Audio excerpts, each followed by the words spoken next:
Hi, I'm Karl from AGConsult, and at AGConsult is also my Twitter handle, and I love to read your feedback on Twitter during and after this session. Now, I'm involved in user research and usability. Some call it UX, conversion optimization, growth marketing, digital growth, whatever you want to call it, since 2001. And yes, that means that we've worked for lots and lots of clients, some of them the biggest companies in the world. But unfortunately, most of them don't allow me to share cases with you. But luckily, some of them do. And that's why there will be lots of examples in my talk with the title Why Words Are So Much More Important Than Design to Convince Your Visitors. Before we start, I want to do a little quiz with you.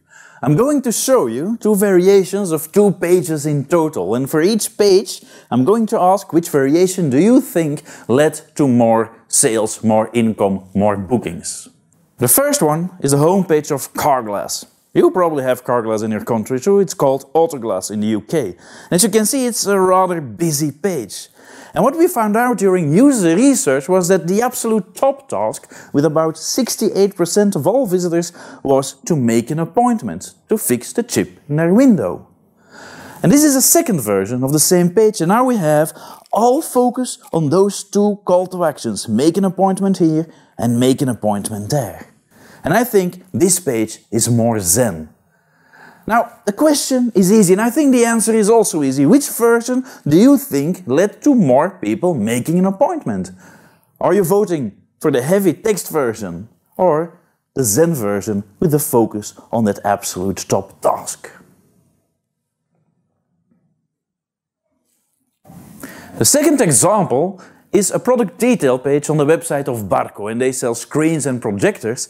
And what we see here is a version of the page with the call to action right on top of the page, even before people can really see what the page is about, and a call to action that is repeated at the bottom of the page, where probably most of your visitors already left the page.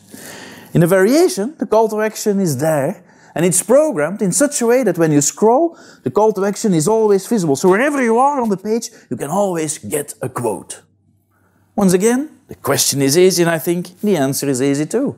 Which version do you think led to more people requesting a quote?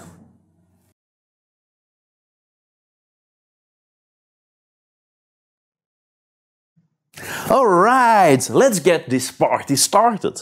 Although, maybe it's not really a party, because if you're like most people, you've got it wrong.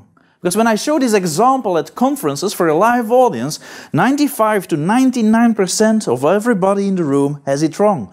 Most people vote for the clean version on the right, but the winner is the heavy text version. Why? Well, I'm going to explain that in about 25 to 30 minutes. But for now, oops, you probably had it wrong.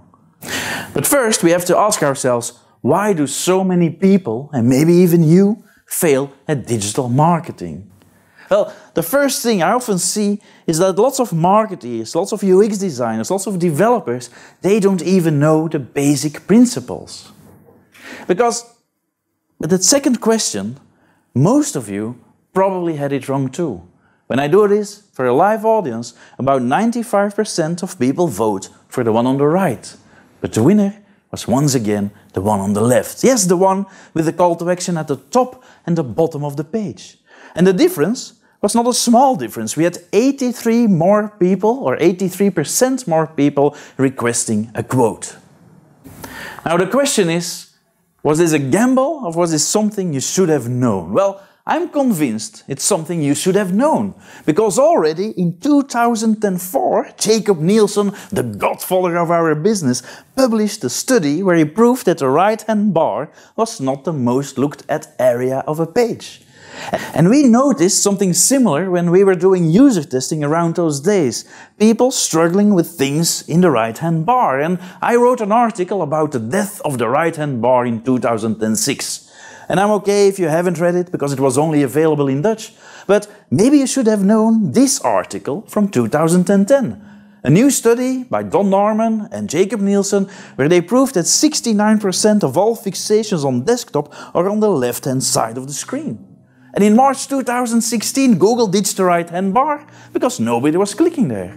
And in October 2017, Norman Nielsen published a new study. Oh no, now it's 80% of all fixations are on the left-hand side of the screen.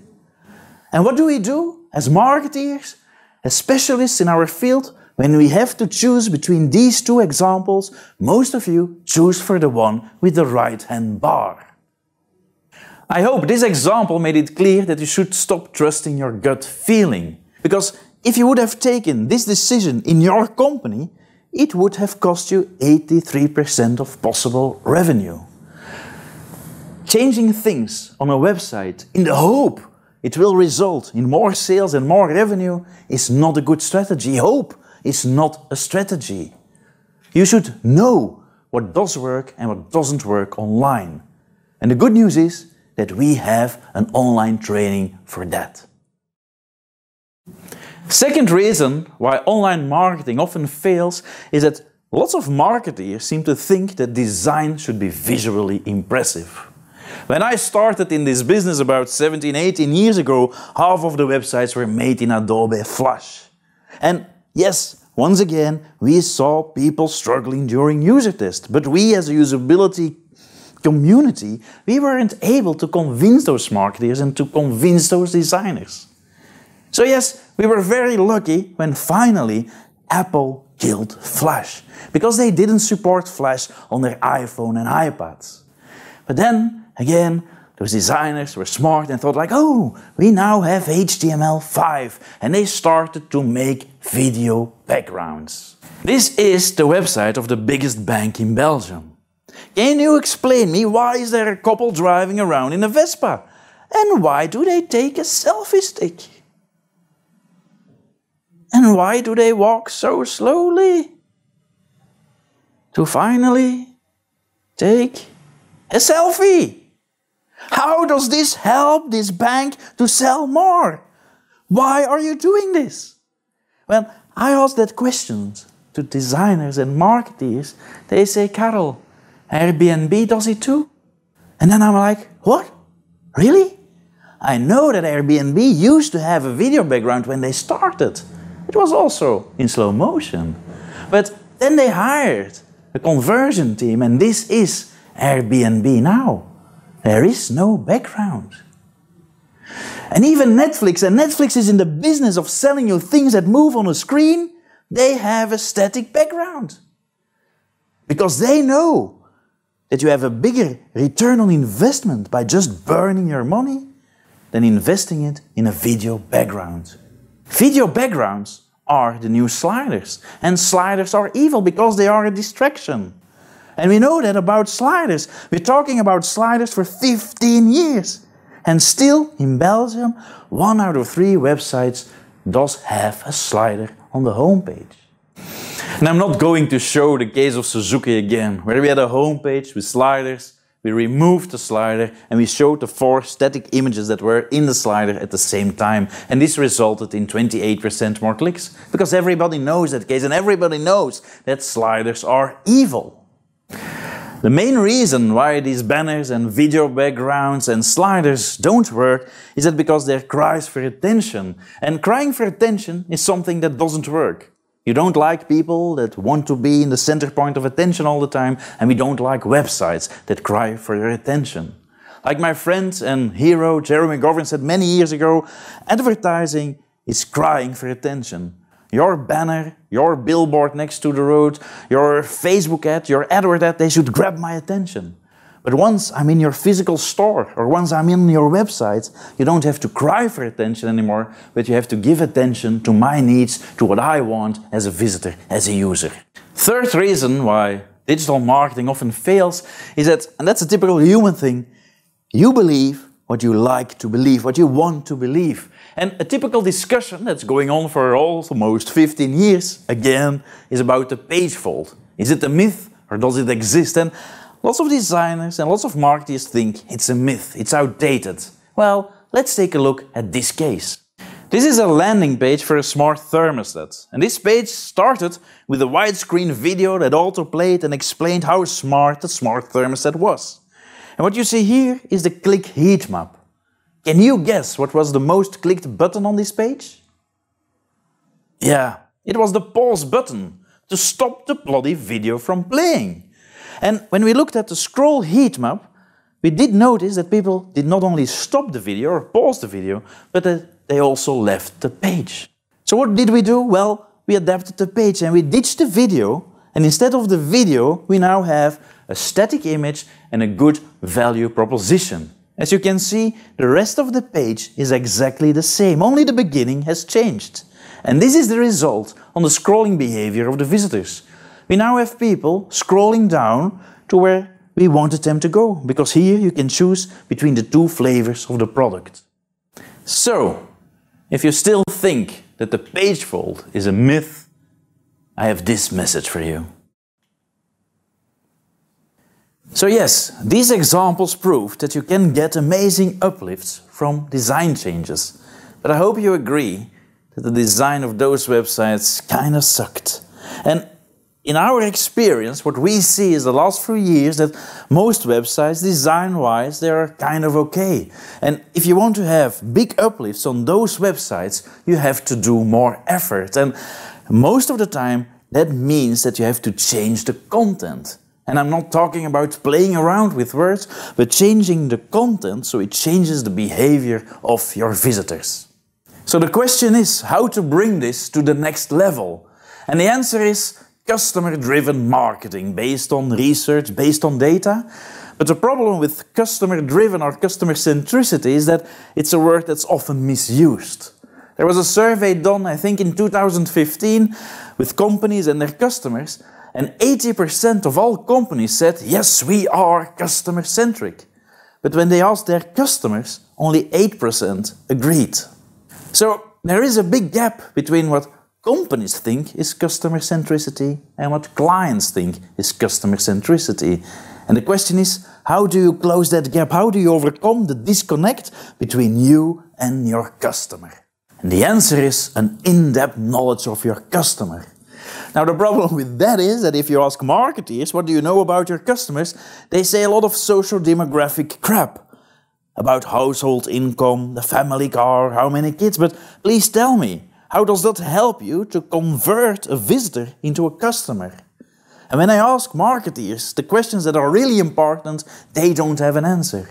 What I want to know is, why do people buy from you and not from a competitor? And what are their emotions? What are their intrinsic and explicit motivations when they buy those products?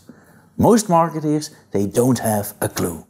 Here are my 5 universal but often forgotten principles that can really help you to understand your customers. And the first one is, always start with the customer. And you've probably seen this quote from Jeff Bezos from Amazon before. He says, we start with the customer needs and then we work backwards towards technology. And Steve Jobs said something similar. We start from the customer experience and then we work backwards towards technology. Very nice quotes, but what do they really mean? How can you use them? Well, here's an example. This is a study we did for TUI, which is a very large tour operator, and this is their homepage. And it's a typical homepage for a travel website. We have a big search box with 2 major fields. Where do you want to go and when do you want to go there? And that seems very logical because we have a database with destinations where, and we have airplanes to fill that fly out on certain dates and come back. That's the when field. But when we did a survey on the website and we asked people, hey, for the holiday you're looking for, what do you already know? These were the answers. 43% didn't have a destination in mind. So there goes your where field. And 51% doesn't have any specific dates in mind. So there goes your when field. 78% had a time frame in mind. Summer holidays, Christmas holidays, or I still have little kids, they don't have to go to school, so maybe the month June or May would be a good solution for me. And a larger group, 84%, knows what kind of holiday they want. The beach, culture, nature, city trip, whatever. And we did this research in the month of October here in Belgium. We went to some travel agencies, we listened to the call center, and there were 2 top task questions or most asked questions during that month of October. The first one was, I want to go skiing during Christmas holidays. And the second one was, I want to go somewhere where it's still hot during Christmas holidays. Well, good luck with this website. It won't happen. And that's a problem when you start from your database and not from the customer needs. So always start with the customer. Second principle, don't start with your product or service. I know it sounds very logical when you have a product page or you want to sell a service that you talk about your product or your service. Well, maybe that's not always a good idea. Let's take a look at this example. This is a website where they sell car parts and we have images, we have text, we have call to action. So it's kind of okay, but when you read the text there are things like special treatment of the aluminium so we can give you 10 years of rust-free guarantee, and there's a special kind of epoxy glass. And when I read a text like that, I'm always like, is that why people buy a car part? Because of the special treatment of the epoxy glass? Well, I'm not the customer. So what did we do? We had a targeted survey. That's a survey with 1 or 2 questions. And the question was, hey, why are you looking for a car part? The second thing we did was send out a mail survey to everybody who had bought the car part in the last few months. And we asked them 3 things. First question, hey, what convinced you the most to buy this car part from us? So not from a competitor. Was there something that almost made you hesitate? And then the third question is a very important one, and it's a question that most marketeers don't dare to ask. Imagine we would tear down your car part tomorrow. What would you miss the most? And because it's a very strange question, the response rate on this survey was incredibly high. And these are the top answers. Oh no, then I have to get into a bloody hot car in summer, and oh no, then I have to scrape the ice from my windshield in winter again. And oh no, when it rains I have to unload my groceries in the rain, and I didn't realize it before, but now I only have to go to the car wash once a month and it used to be once a week. Nobody said anything about, oh no, I will miss the special epoxy glass. Oh no, I was still entitled of 9 years and 9 months of rust-free guarantee. No one. And that's why we adapted the page. And at first glance, this is a new design. And yes, it is a new design, but it's not about the design. It's about the psychological build-up of the page. Because that first bullet list is not about the product, but it's about the customer. It says, are you tired of scraping the ice from your window? Are you tired of getting into a bloody hot car? Are you tired of unloading your groceries in the rain? And do you know what that bullet list does with your visitor? He or she starts nodding. Like, yeah, I'm tired of that. Yeah, I hate to unload my groceries in the rain. Yes, this website understands me. I have found a new friend. Okay, maybe the last part is not true, but the first part is true, the nodding. And there's a psychological principle called the yes mood. And this kind of bullet list brings the customer, the visitor, into a yes mood. And then, of course, we talk a little bit about the product, and this resulted in an uplift with 77% more people requesting a quote. Because we zoomed in on the problems and the situation of the visitor, the customer first. And that's something that you need to remember, that your visitor is not interested in your company. They are not interested in your products, they're not interested in your services, they're only interested in themselves. They want to make their life better, easier. They're looking for a solution. And it's your job to talk about them and not to talk about your product or service. Once again, compare it with real life. When you meet somebody and he or she only talks about him or herself, they don't ask any questions to you, you think, oh, what a boring prick. You hate people that have the look at me syndrome. So make sure that your website doesn't have that look at me syndrome. And that brings me to my third principle. Also, your CTA, your call to action, should focus on the intent and the needs of the visitor. One of the first times we found this out was on the website of a German client. And one of the top tasks was to search a dealer. Fachbetrieb suchen. But do you want to search a dealer or do you want to? Yes, find a dealer. So we changed Fachbetrieb suchen durch Fachbetrieb finden, which means find a dealer, and bam, there was 14% more people clicking on the button. So if you are in the service industry, don't have a button that reads ask a quote, but Yes, get a quote. And when do you want to receive that quote? Do you want to receive it next week or?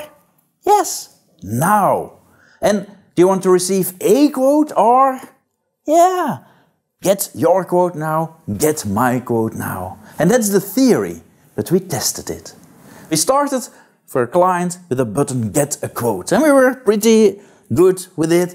And then the client called me and said, Karl, you can't use get a quote because sometimes we don't have enough information to make the quote and we have to call the client. So yeah, no, not get a quote. Can you change it in contact sales? I was like, yeah, we can, but it's not a good idea. And indeed, conversions dropped with almost 40%. And then that person called me again and said, yes, Karl, this was apparently not a good idea, but you said something about making the button more personal. So can you change contact sales in contact us? And I was like, yeah, but that's not what I meant with making it more personal. And indeed, conversions dropped with 70%. And then we changed the button into get your quote now, and bam, 22% more conversions. And this worked because we made a button about the customer and not about us, what we want. And this is something you can use on your website too, even if you're an e-commerce website. Because on most e-commerce websites we have buttons like book now and buy now. You could as well read, give me your money now. Nobody has that as a call to action on his or her website. And Karl, what should we do? Well, take a look at booking.com. If you go to booking.com and you look for a hotel room, you get a listing page with different hotels, and then the button reads, choose your room, which is like, yeah, la la la la la. And then you go to the next page, and there's a product detail page and the descriptions of the rooms, and then the button says, I'll reserve. And then you go to the booking process, and only at the end of the booking process, when they have asked for your credit card details, there's a button called complete booking. They never use book now, they don't use give me your money now, buy this now. It's like relax, zen. Use the words of your visitor and not what you want to achieve yourself. Principle number 4, be precise. And this is also the answer to the question why, oh why, did that text-heavy version of the Karl Gilis homepage win? Well, this is how we started for Karl Gilis. This was their homepage, and when they became a client I was a bit afraid because this page is rather good. And yes, the absolute top task is to make an appointment. But I've learned something during the years is don't always focus on what people do, but also on what people don't do. And in this case, we put an exit survey on the homepage for everybody who didn't make an appointment with one question. Hey, why didn't you make an appointment today? And the top answers were things like, oh no, if you replace my window, is it the same quality as if I would do it at my car dealership? And do you give guarantee? And how does it work with the insurance company? Do I have to call them first?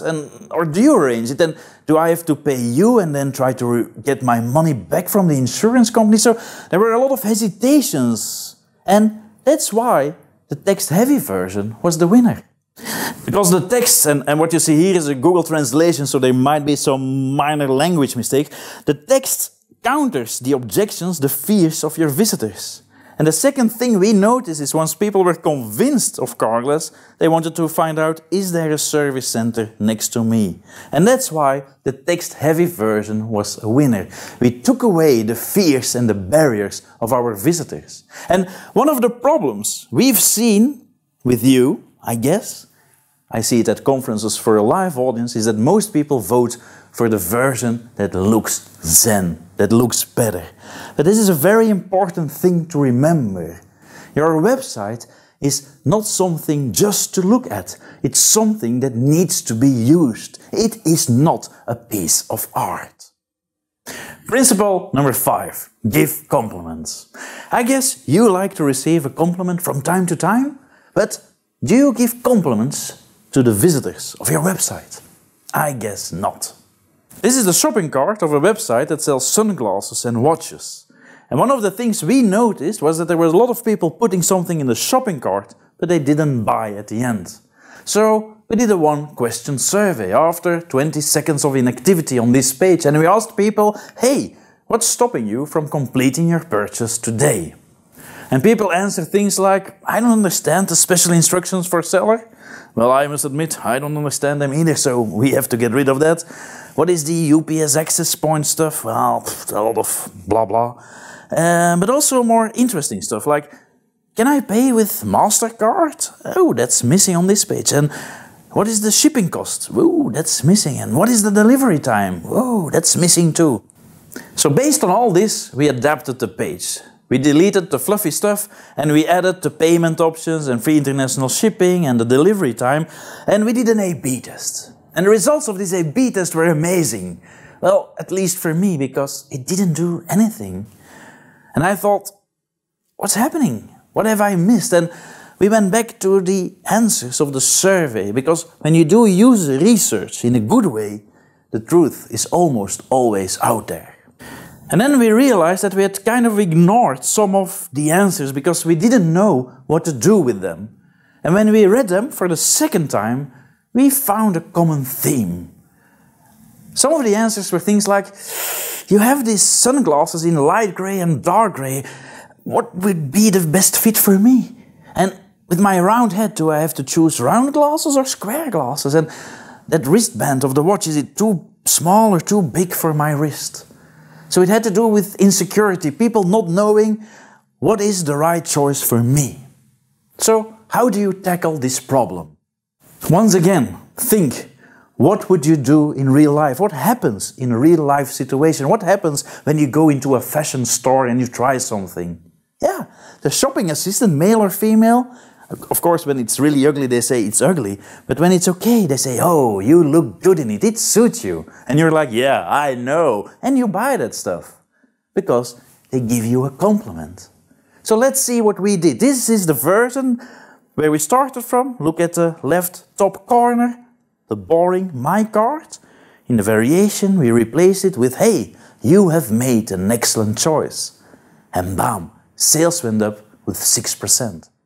And if you're now one of those designers who thinks like, did I just see that Comic Sans improved conversion rate with 6%? I have news for you. You are not a designer, but a decorator, because you don't understand the power of words, and that is so important. All these examples we've seen, it's about words, it's about influencing, about changing the behavior of our visitor. This brings me to my conclusion, and that is, you have to have the right attitude. The reason why so many websites fail, and the reason of most of the mistakes we've seen in this presentation, is that people ask themselves the wrong question. And the question they ask themselves is, what is the goal of my website? And your web agency probably asks the same question, what is the goal of your website? But it's not about you, it's about the visitor. So the question should be, what is the goal of my visitors? And if you know the dreams and the fears and the hopes and the barriers of your visitors, and you give your visitors what they want, at the end they will give you what you want. And in ordinary words, it's about money, but it's about customer loyalty and customership. And that's something to remember. Your job, whatever you do in this business, is to make your visitors happy. And the conclusion of my talk is one simple phrase. You should stop selling the way you want to sell your stuff, and you should start selling the way people want to buy your stuff. And this is a very small difference in words, but it's a big difference in mindset. But it's only with that mindset that you will survive online. Did you like my presentation? Did you like my tips? Well, then I have good news for you. You can get 10 extra conversion tips for free when you download my ebook right now. Of course, all these tips and tricks are just the tip of the iceberg. When you go to my website, you'll find more trainings about usability and conversion to make your website better every day.